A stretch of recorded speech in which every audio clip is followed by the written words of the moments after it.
Welcome back, everybody. This is JP Trades. It's been a long time since I've done an update, but as we see, Bitcoin is melting into the abyss. So I thought it'd be a great time to just do a high time frame outlook on Bitcoin, what's going on, what to expect next, are we in a bear market, etc. So first, I'd like to make a quick announcement. I have not done any updates lately because I have been deep into course creation for the new order flow course that is going to be the order flow course where we combine smart money concepts with order flow concepts, specifically using Bookmap and Market Monkey.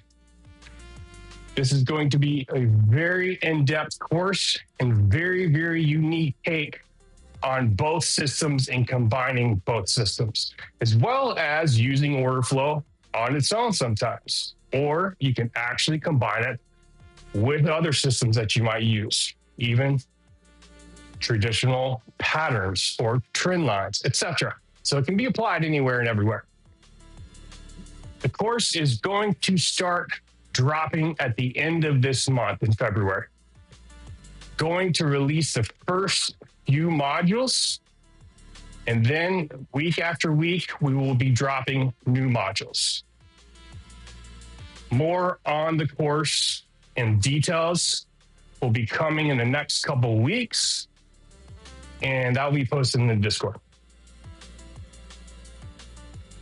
So what do we see here on Bitcoin? And how bearish are things really looking? Are we in a bear market? Have we already been in a bear market? How low are we going to go? It's usually the questions everyone asks. So I've got to point out the massive signal that we had on this daily time frame. And if you look back and you can see other daily wipe-off models, this was a wipe-off model 1. And just like I said in the Discord, do you need to know anything about wipe-off to even trade this? Absolutely not. You don't. I see so many groups that are over-reliant on trying to understand wipe-off. There's nothing wrong with that. It's great to understand it. But to be honest with you, all you really need to know in this game is about swing failure patterns and failed auctions.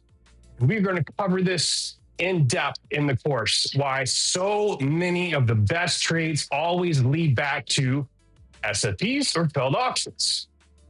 We're going to be going deep into that in the mechanics of it, but also showing you the order flow of actually what's happening behind the scenes or behind the candlesticks, because you can't see what's going on in the candlesticks like you can with the X-ray machine of order flow software. So back in October 3rd, 2025, I actually posted this in an old Discord I was a part of. And this was the setup or the scenarios I was looking for. I was looking for a Model 2 or Model 1 wipe-off at the all-time highs. I either wanted to see this last area of supply taken with internal liquidity swept, or just to sweep the highs and create a Model 1. And I was saying here, watch for each scenario, because this could be a signal for a massive top zone if either were to play out. And yeah, that was a massive top. Why? Because this is a daily distribution. We know that if we get a distribution at all-time highs and on a higher time frame, that the fallout should be significant. So we can also see that our last previous monthly swing low is right here. And this is what I'm watching out for a monthly SFP. Now we'll have to wait until March rolls around to see if price actually comes back up here and we actually have something like a candle that looks like this, and this just becomes a wick, and we close above this low. If that happens, then yes, things will turn back bullish. Now, does that mean we're automatically going to target this high? It has potential. However, I would want to see this high taken or broken first. The only way we're going to reach this high is if we break this high with a solid sign of strength.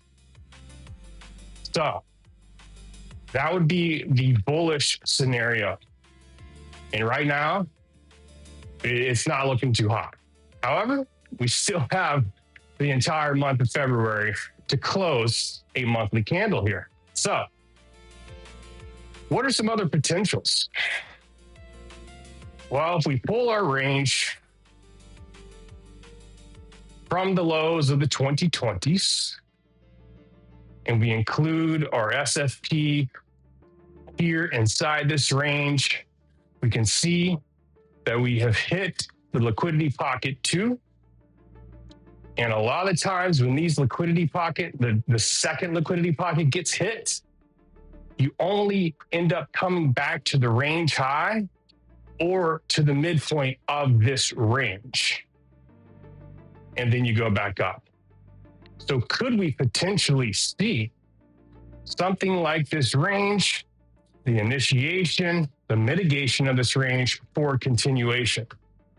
Now, again, the continuation doesn't have to go back to this high. It could literally come up here, SFP here, and then go all the way down and sweep everything.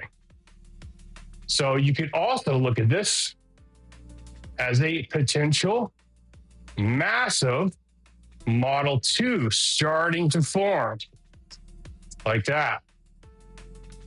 And it'd just be a clear or nice SFP of this internal high here on the higher time frames.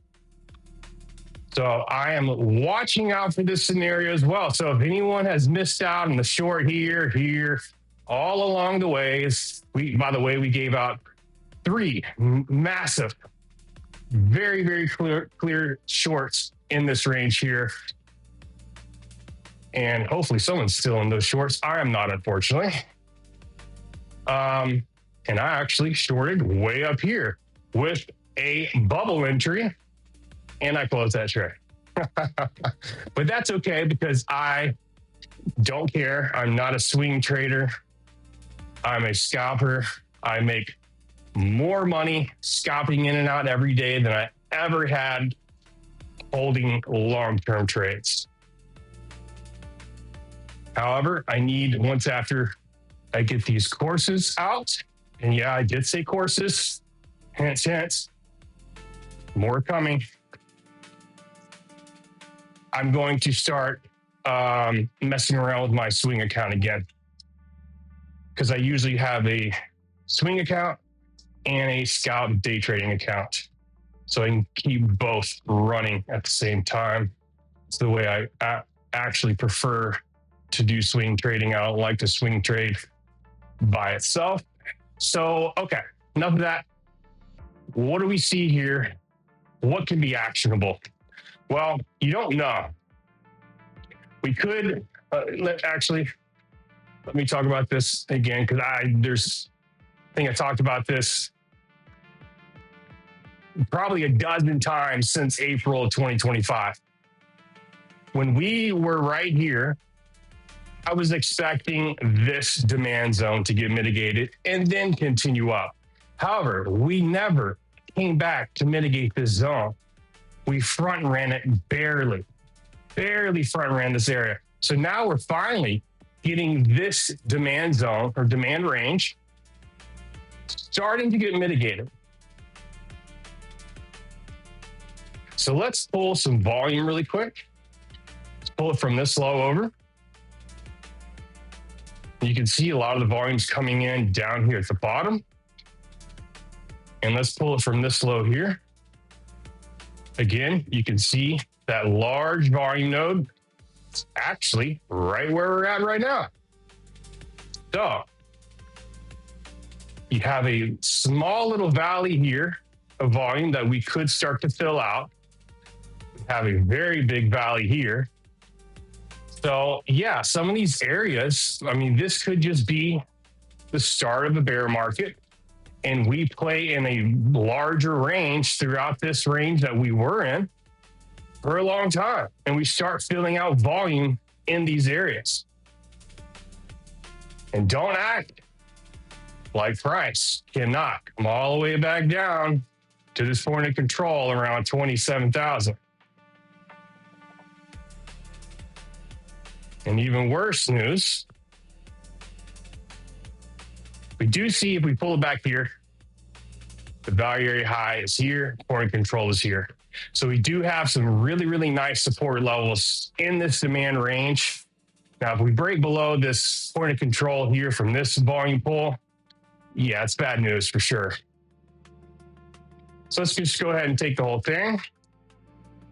And again, like I was going to say, even more bad news, don't act like price can't come all the way back to around $10,000 to mitigate this point of control down here.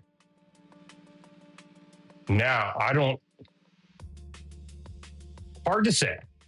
That's predicting, and I'm not a predictor. I don't like to predict things. I just like to read the data and react based on real data, not just candlesticks. I like to see order flow.